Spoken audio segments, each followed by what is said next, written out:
प्रतिनिधि सभा विघटन भएको छ। संवैधानिक कानुनका विज्ञहरूले यो कदम असंवैधानिक भएको बताएका छन्। केपी शर्मा ओली सरकारको यो कदमलाई कसरी हेर्न सकिन्छ? अब संसद विघटन भइ नै सकेको छ। राष्ट्रपतिको आदेशले विघटन भइ नै सकेको छ। अब यसका परिणामहरू त तय छ नि। यसमा अब अन्यथा भनौँ न, यसलाई चाहिँ त्यो आदेश जबसम्म बहाल रहन्छ तबसम्म त मान्नु पर्यो। त्यस कारणले अहिले त यही नै आदेश हो, यसरी बुझ्नु पर्यो। बहुमतको सरकार थियो, संशोधन विघटन गरी ताजा जनादेशमा जाने भनिएको छ। यो जनादेशको विपरीत भयो कि भएन? अब हामी त संविधानका विद्यार्थी हौँ। संविधानमा जे लेखेको छ त्यही पढ्ने हो। संविधानका धाराहरूमा, अक्षरहरूमा हामीले आत्मा खोज्छौँ। अब राष्ट्रपतिले जारी गर्नुभएको आदेशमा धारा 76 को उपधारा 1 र 7 अनि धारा 85 तीनटा कुरा जोड्नु भएको छ। धारा 76(1) भनेको बहुमत प्राप्त गरेको दलको नेताले प्रधानमन्त्रीको पद प्राप्त गर्ने त्यो हो। अनि त्यो चाहिँ धारा 76 को 7 भनेको बहुमत प्राप्त दलको नेता पनि छैन, दुई वा दुईभन्दा बढी दल मिलेर सरकार बनाउन पनि सकेको छैन, बनेको रहेछ भने पनि विश्वासको मत प्राप्त गर्न सकेको छैन। त्यसपछि यो सबभन्दा ठुलो दल, यो मात्र दलले पनि पाउँछ, बनाउन दाबी गर्न सक्छ। अनि उसको नेतृत्वमा प्रधानमन्त्री नियुक्ति गरेको र उसले पनि विश्वासको मत मागेकोमा उसले पनि विश्वास मत प्राप्त गर्न सकेन भने त्यसपछिको अर्को विकल्प फेरि अब कुनै दलको नेतृत्व होइन कि कुनै सदस्य, प्रतिनिधि सभाको कुनै सदस्यले मैले बहुमत जुटाउन सक्छु भनेर विश्वास दिलायो भने त्यसको पनि नेतृत्वमा प्रधानमन्त्री चाहिँ त्यो गठन गर्न सकिन्छ र त्यसले फेरि 30 दिनभित्र विश्वासको मत प्राप्त गर्नुपर्छ। अब यहाँनिर के आयो भने यो त्यसरी विभिन्न विकल्पहरू सबै सिद्धिएपछि अन्तिम विकल्पको रूपमा रहेको कुनै सदस्यलाई प्रधानमन्त्रीमा नियुक्ति गरेको र उसले पनि विश्वासको मत चाहिँ प्राप्त गर्न नसक्यो, अथवा त्यस्तो कुनै दाबी नै परेन, सरकार गठनै हुन सकेन। प्रश्न के हो भने सबै संसदीय प्रणालीको निचोड, राजनीतिक प्रक्रियाको निचोड के हो भने सरकार गठन गर्ने र सरकारै गठन हुन सकेन। सरकार गठन गरे पनि विश्वासको मत प्राप्त गर्न सकेन, टिकेन, अथवा सरकार गठन हुन सक्ने अवस्था रहेन भने अब त फेरि नयाँ चुनावबाट समाधान गर्ने भएको अर्को विकल्प रहेन। यो भनेर यो धारामा, धारा 76 को 7 मा त्यसपछि त्यतिखेरको प्रधानमन्त्रीको सिफारिसमा राष्ट्रपतिले अनि संसद विघटन गरेमा भन्ने कुरा हो। शब्द यति नै मात्रै हो। अब यो चाहिँ धारा 76(7) अन्तर्गतको कुरा गर्नलाई त्यस्तो अल्पमतको भनौँ न, त्यस्तो सदस्यले कहीँ कुनै विकल्प नभएको अन्तिम विकल्प रहेको सदस्यको नेतृत्वमा प्रधानमन्त्री नियुक्ति भएको हुनु पर्यो, उसले विश्वासको मत माग्या हुनु पर्यो, विश्वासको मत प्राप्त गर्न नसक्या हुनु पर्यो। अब वैकल्पिक सरकार गठन हुन सक्ने सम्भावना पनि रहेन। त्यस्तो अवस्था प्रमाणित गर्नु पर्यो। यहाँ के हो, धारा 76 को 1 र 7 त जोड्यो, 1 र 7 का शब्दहरू जोडेन नि। 1 मा के थियो, 7 मा के थियो भने ती शब्दहरू जम्मै लेखिदिया भए त त्यो शब्दहरूले आफै खण्डन गर्थे। शब्दहरू लेखेन। अनि अर्कोतिर के गर्यो भने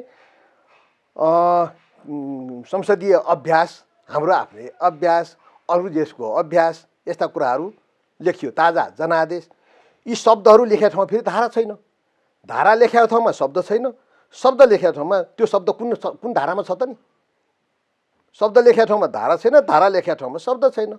यसरी त्यो यो एक अक्षर जोडे नजोडिने के, यो चाहिँ अब धान गहुँ मकै मिसाएको जस्तो भयो के, यो सजातीय नै परेन। यो त्यस्तो किसिमको भयो। त्यस कारणले चाहिँ यो गोलमटोल जोडजाड गरेको नमिल्ने धाराहरू जोडेको, नमिल्ने धाराबाट जोडेको त पानी आउँदैन। संसद विघटनका विषयमा 2047 सालको संविधानभन्दा अहिलेको संविधानमा फरक व्यवस्था छ। वर्तमान संविधान सर्वोच्चका नजिक र अभ्यासका हिसाबले यो कदमलाई समर्थन गर्न सकिन्छ? पहिला त कुरा के भने अहिलेको सरकारले मेरो बहुमत गुम्यो, म चाहिँ बहुमत प्राप्त विश्वासको मत प्राप्त गर्न सक्छु भनेर दाबी गराए भए हुन्थ्यो पहिला त। अनि त्यहाँ संसदको चाहिँ संसदबाट यस्तो बहुमत प्राप्त, विश्वासको मत प्राप्त गर्न सकेन भनेको परिस्थिति भएको भए अनि त्यसपछि अरू प्रक्रियाहरू सुरु हुन्। धारा 76 मा 1 देखि 7 सम्म राष्ट्रपतिले विभिन्न खण्डमा विभिन्न चरणमा यो चाहिँ विश्वासको मत ल्या भनिरहनु पर्ने ठाउँ छ के। धेरै चरणमा चाहिँ त्यो काम हुन्छ, एक चरणमा सिद्धिँदैन। त्यस्तो हो। त्यस्तो भएकोमा अहिले चाहिँ सरकारले विश्वासको मत मागेकै छैन, विश्वासको मत नपाएको भन्ने अवस्था पनि छैन, अल्पमतमा पुगेको भन्ने निष्कर्षमा पुग्ने अवस्था पनि छैन, अर्को सरकार गठन हुन सक्ने अवस्थै नभएको भन्ने अवस्था पनि छैन। त्यो केही पनि नबनिकन धारा त्यो अमुक अक्षरले अङ्कले के बोल्छ, त्यो अमुक चाहिँ जुन परिस्थिति हो परिस्थितिको व्याख्यै गरेको छैन। त्यस कारणले यसको पूर्वावस्था खै, त्यो परिस्थिति नै नभइकन हामीले कुनै शब्द सञ्जाल मिलाएर त्यसले त कानुनको स्रोत बन्दैन। ताजा जनादेश भन्ने त कुनै कानुनी शब्द होइन, त्यो त कुनै धारामा उल्लेख भएको छैन। यहाँ हाम्रो चाहिँ संविधानले प्रधानमन्त्रीले चाहिँ आफूलाई इच्छा लागेको बेलामा संसद विघटन गर्ने त्यस्तो किसिमको व्यवस्था छैन। अन्य देशको संवैधानिक अभ्यास हेर्दा ताजा जनादेशका लागि प्रधानमन्त्रीले संसद विघटन गर्न किन सक्दैन? यसको सबभन्दा जानेकुवा त उहाँहरू नै हुनुहुन्छ। यो संविधान निर्माताहरू त उहाँहरू नै हुनुहुन्छ नि, उहाँहरू नै हुनुहुन्छ। अब के भयो भने 47 सालको संविधानमा प्रधानमन्त्रीले चाहेमा संसद चाहिँ विघटन गर्न सक्ने भन्ने व्यवस्था थियो। भन्नुको अर्थ के हुन्छ, दुईवटा सम्बन्ध हुन्छ। प्रधानमन्त्रीले लाग्यो कि संसदले मलाई सहयोग गरेको छैन, ऐन कानुनहरू पास भएको छैन, नीति पास भएको छैन भने म ताजा जनमत ल्याउँछु र म यसो गर्छु भन्ने एउटा प्रावधान। अनि संसदले पनि के लाग्छ भने प्रधानमन्त्रीले चाहिँ धेरै मिचिरहेको छ, संसदप्रतिको जवाफदेहिता निभाइरहेको छैन, यसले अन्तसन्त चाहिँ नीतिहरू ल्याइरहेको छ, यसलाई चाहिँ अलिक तह लाउनु पर्यो भनेपछि उसले अविश्वासको प्रस्ताव ल्याउँछ। दुईटाको दुईटा शस्त्र हो के। एउटा अस्त्र चाहिँ अविश्वासको प्रस्ताव, अर्को अस्त्र चाहिँ विशेषाधिकारको। अब विगतमा भएका चाहिँ 2-3 पटक जुन मुद्दाहरू परे, 2-3 पटक जुन विघटन गरियो त्यसबाट के भयो भने सरकारहरू अस्थायी रहे, यसले अस्थिरता रह्यो, यो ठिक भएन भन्नेबाट सिकेर अब यो 72 सालको संविधान निर्माण गर्ने टाइममा के भन्यो भने प्रधानमन्त्रीलाई त्यसरी चाहिँ आफूले चाहिँ संसद विघटन गर्न सक्नेछ भन्ने किसिमको व्यवस्था दिएन। यो संविधानमा कहीँ पनि छैन त्यस्तो व्यवस्था। केवल के छ भने वैकल्पिक सरकार गठन हुन नसक्ने अवस्था भएको, अन्तिम रूपमा जुन चाहिँ धारा 5 अन्तर्गत 76 को 5 अन्तर्गत गठन भएको प्रधानमन्त्रीले विश्वासको मत प्राप्त गर्न सकेन अथवा त्यस्तो सरकारै गठन हुन सकेन भने मात्रै सरकार गठन गर्ने मामलामा मात्रै केन्द्रित भएर अनि यो चाहिँ संसद विघटन गर्ने चाहिँ प्रक्रिया छ। त्योदेखि बाहेक ताजा जनादेश पनि छैन, संसद प्रधानमन्त्रीलाई लाग्यो भने पनि छैन। यो प्रधानमन्त्रीय सरकार होइन भने यो प्रधानमन्त्रीय पद्धति होइन। साधारणतया संसदीय प्रणालीलाई प्रधानमन्त्रीय पद्धति भन्छ के, किन प्रधानमन्त्री भनेको हाउसको पनि लिडर, सरकारको पनि लिडर, उसको अलिकता जबरजस्त भूमिका हुन्छ, हाउस विघटन नै गरिदिन सक्छ। तर यो होइन। हामीसँग के भन्यो, प्रतिस्पर्धात्मक संसदीय व्यवस्था, बहुलतामा आधारित प्रतिस्पर्धात्मक संसदीय व्यवस्था। भन्नुको अर्थ दलहरूको बिचमा प्रतिस्पर्धा हुन्छ, एउटा मूल्य त्यो भयो। दोस्रो के भन्यो, हामीले 2 वर्षसम्म संसद गठन भएको मितिले 2 वर्षसम्म त अविश्वासको प्रस्ताव ल्याउनै पाउँदैन। अनि त्यो त्यसपछि पनि एकपटक अविश्वासको प्रस्ताव पेश गरेछ भने यो वर्षभरि फेरि दोहोऱ्याएर ल्याउन पाउँदैन। भन्नुको अर्थ त्यो चाहिँ यो उसलाई चाहिँ संसदलाई दिगो बनाएको, संसदलाई थाई बनाएको, संसदलाई यसरी सजिलोसँग विघटन गर्न सक्ने अवस्था नबनाएको। त यो त हाम्रो संसदीय व्यवस्था भनेको हिजोको परम्परागत संसदीय व्यवस्था होइन। भारत र बेलायतको जस्तो पनि संसदीय व्यवस्था होइन, पुरानो। नयाँ त म फेरि अर्को कुरा गर्न चाहन्छु। नयाँ अहिले के भएको छ भने बेलायतमै पनि संसद के भन्छ, एउटा संसदबाट अर्को संसद, एउटा हाउस अफ कमन्सको चुनावबाट अर्को हाउस अफ कमन्सको चुनाव गर्नलाई 5 वर्षभन्दा बढी अन्तर पार्न हुँदैन भन्ने भनेको कानुन छ। अब 5 वर्षभन्दा अगाडि के त 2 वर्ष 3 वर्षमा पनि गर्न सकिन्छ त। पहिला चाहिँ संसदमा प्रधानमन्त्रीले विघटन गर्न सक्थ्यो, त्यो प्रेरोगेटिभ चाहिँ क्राउन प्रेरोगेटिभ भन्थ्यो, राजाको अधिकारलाई प्रधानमन्त्रीले प्रयोग गर्ने कुरा हुन्थ्यो, प्रोक्सी सिफारिसमा हुन्थ्यो। तर 2011 सालमा आएर फिक्स्ड टर्म पार्लियामेन्ट एक्ट भन्ने पास गरेको छ। त्यहाँ के भनेछ भने पार्लियामेन्टको अवधि 5 वर्ष हुन्छ, त्योभन्दा अगाडि नै पार्लियामेन्टको चाहिँ नयाँ चुनाव गर्नुपर्ने हुन आएछ भने संसदको अर्थात् हाउस अफ कमन्सको 2/3 बहुमतले अनुमोदन गर्नुपर्छ। त्यस्तो अनुमोदन भयो भने अगाडि चुनाव हुन्छ, होइन भने 5 वर्षको फिक्स टर्ममा चुनाव हुन्छ। त्यो व्यवस्था त उनीहरूले नै गर्यो। र त्यसो भए विघटन कुन बेला हुन्छ त भन्दाखेरि हाम्रो हुबहु हाम्रो धारा 76 को 7 मा जे व्यवस्था लेखा छ त्यही छ। अर्को सरकार गठन हुन नसक्ने अथवा उसले त्यसरी गठन भएको सरकारले विश्वासको मत प्राप्त गर्न नसकेमा हुबहु यही व्यवस्था छ। यदि दुईटा आधार उनीहरूले तय गरेका छन् त त्यो जुन परम्परागत वेस्टमिनिस्टर प्रणाली जो भन्छौँ, प्राइम मिनिस्टरीय प्रणाली जहाँ भन्छौँ, त्यस्तो व्यवस्थाको जननी भनेको बेलायतमा त संसदलाई दिगो बनाउने, स्थायी बनाउने, उसलाई पूर्ण अवधिसम्म भोग्न सक्ने बनाउने पद्धतिमा गएको छ।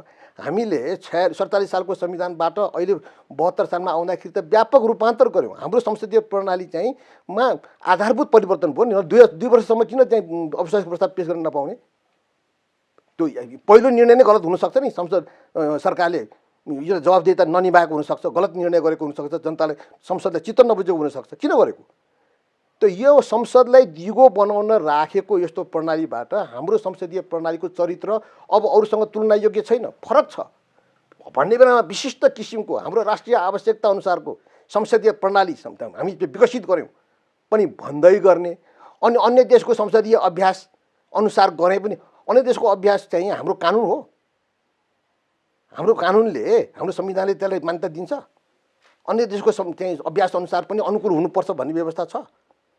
त्यस कारणले संविधानमा नभएका शब्दहरूलाई आधार बनाएर संसद जस्तो सर्वोच्च संस्था विघटन गर्ने सजिलो आधार बनाउन सकिन्छ। त्यस कारणले हामी संविधानको अक्षर र भावनामा हामी चाहिँ आबद्ध हुनुपर्छ, त्यसप्रति आस्थावान रहनुपर्छ।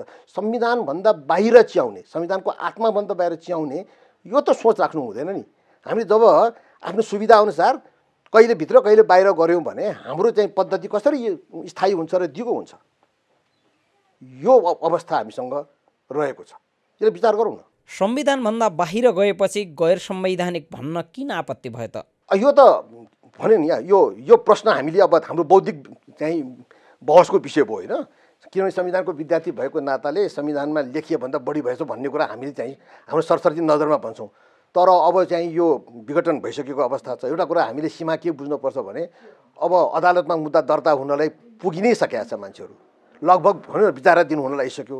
त्यस कारणले अदालतले गर्ने निर्णय चाहिँ यी सबै कुरा त त्यहाँ बहसमा भोलि भन्ला, निवेदनमा लेख्या होला, पक्ष विपक्ष भन्लान्, त्यसको अन्तिम निर्णय चाहिँ अदालतले गर्न सक्ने सम्भावना छ। त्यसमा यो संविधान सम्मत चाहिँ ढङ्गले जे उपयुक्त निर्णय हो त्यो निर्णय गर्छ होला भनेर हामीले आशा गर्नुपर्छ। त्यस कारणले अहिले चाहिँ अब यसलाई अब अन्य नरान गरिरहनु पर्ने कुरा आउँदैन। तर विद्यार्थीको, संविधान कानुनको विद्यार्थीको हैसियतले देखाएको कुरा अवलोकन मात्रै, त्यो पछि हुने परिणामलाई अन्यथा असर पार्ने कुनै दृष्टता हामीले गर्न मिल्दैन। मनमोहन अधिकारीका पालामा पनि संसद विघटन भएको थियो। सर्वोच्चको त्यस बेलाको फैसलाको आधार र अहिलेको आधार हेर्दा अब सर्वोच्चबाट उल्टने देखिँदैन। मनमोहनजीको मुद्दा वा गिरिजाप्रसादजीको मुद्दामा प्रधानमन्त्रीले संसद विघटन गर्न सक्ने अधिकार भएको व्यवस्था थियो। त्यो त्यतिकै संविधानमा त्यो व्यवस्था छुट्टै थियो। अब अहिलेको संविधानमा यी भने नि त्यस्तो प्रधानमन्त्रीले यस्तो विघटन गर्न सक्ने छ भनेर व्यवस्था गरेकै छैन। त्यस्तो धारै छैन। जुन धारा उतिखेर पक्रेको हो प्रधानमन्त्री, त्यो धारा नै छैन।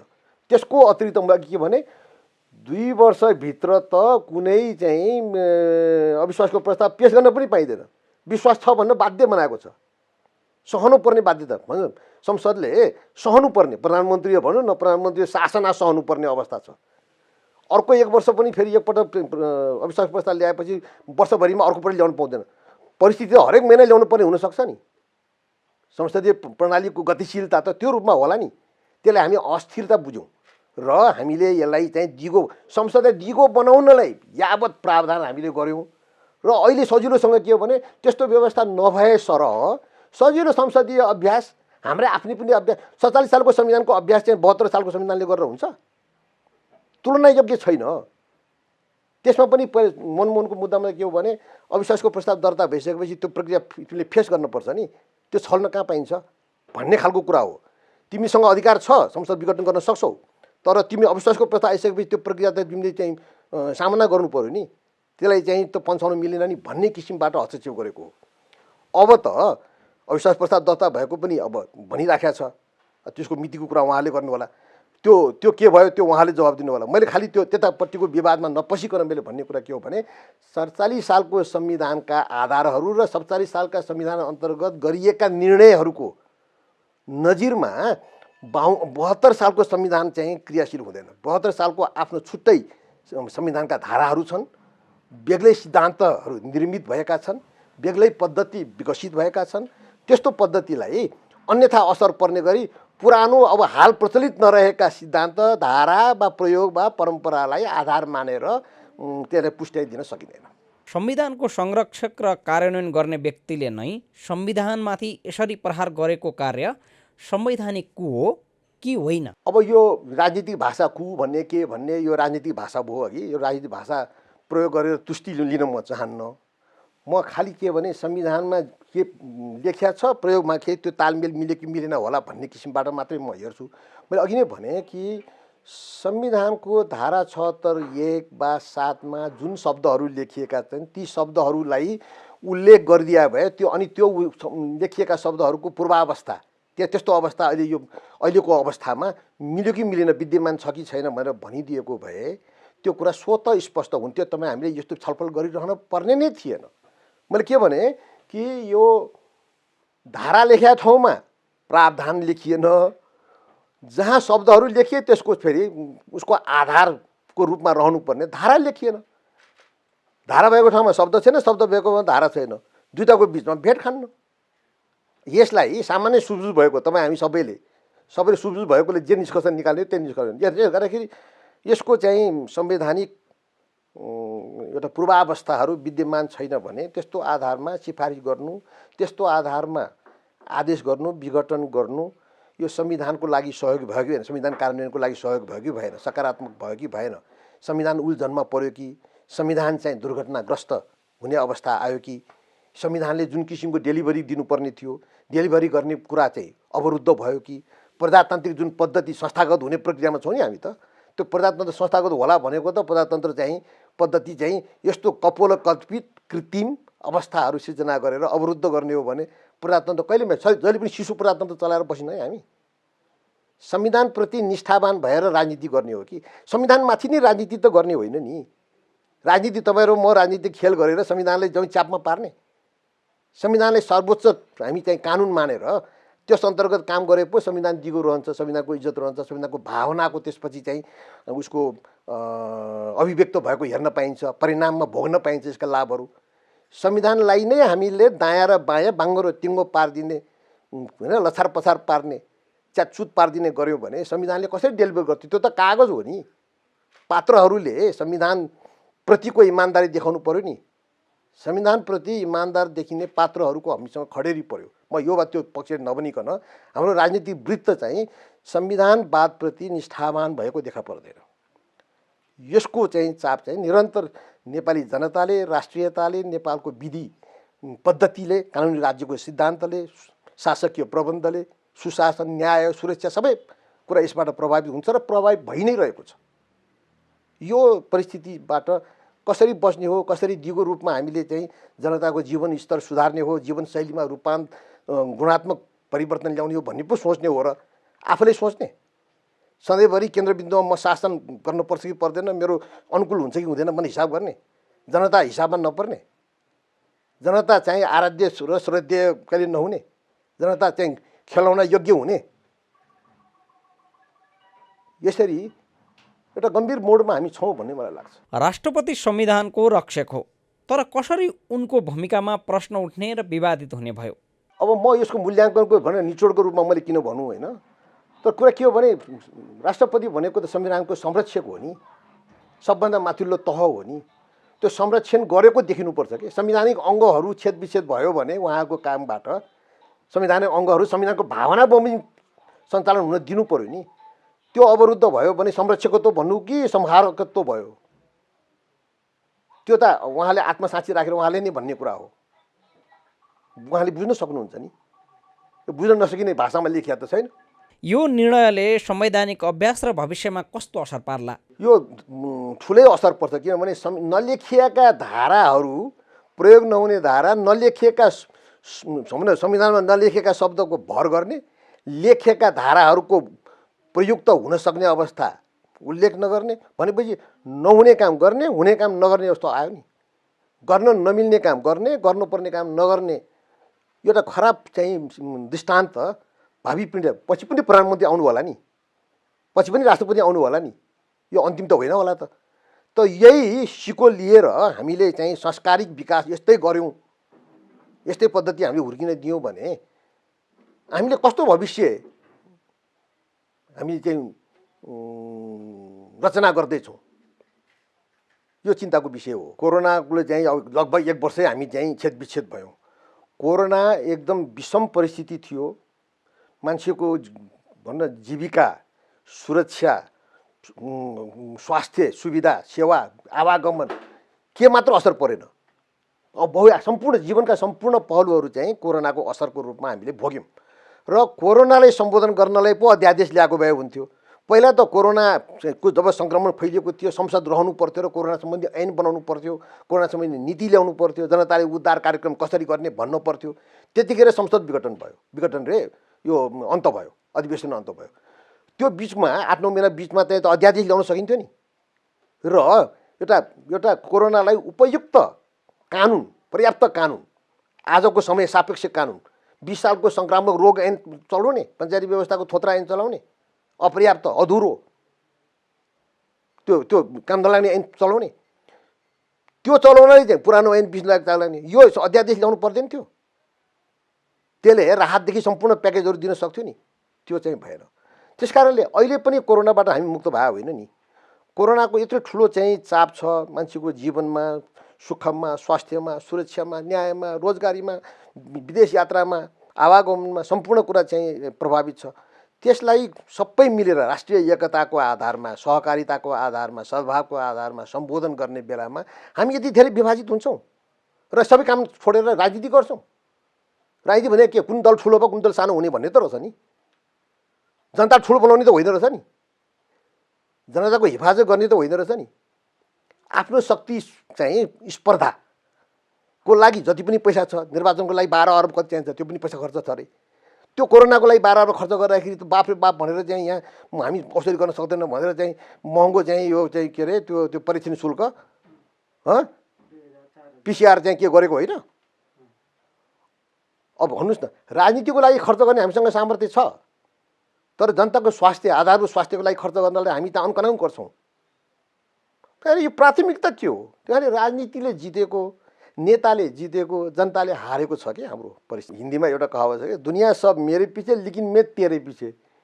जनता सरकारले उद्धार गरिदेला, सहयोग गर्ला, सल्लाह देला, के अरे राहत देला, उपचार देला, जनता त्यस्तो आशामा छ, त्यो खेतीमा छ। अनि हाम्रो राजनीतिक वृत्त चाहिँ आफ्नो शक्ति कसरी चाहिँ मुठ्याउने, आफूलाई अर्काले बहिष्कार कसरी पन्छाउने, आफूलाई चाहिँ सुरक्षित कसरी पार्ने भनेर आत्मकेन्द्रित छौँ। यो राजनीतिको प्राथमिकता के हो? हाम्रो राजनीतिको प्राथमिकता, हाम्रो प्रजातन्त्रको प्राथमिकता र राजनीतिको प्राथमिकता मिलेन जसो छ कि। प्रजातन्त्रले मागेको एउटा, राजनीतिले दिएको अर्को, कति सुहाएको हो यो। यस्तो चाहिँ हैजा फैलिएको बेलामा तपाईँले औषधि लुकाइदियो भने के हुन्छ? औषधि गर्नुपर्छ नि पहिला, हैजा लागेको बेलामा त डाक्टर खोज्नुपर्छ, औषधि गर्नुपर्छ, निको पार्नुपर्छ, त्यो पो गर्नुपर्छ होइन। कोरोना लागेको बेला त पहिलो प्राथमिकता यो हुनुपर्ने हो नि, यसबाट फेदविच्छेद भएको अर्थतन्त्र चाहिँ सम्हाल्ने हो नि, राजनीति गर्ने हो र, दलहरूको अहमको तुष्टि गर्ने हो र।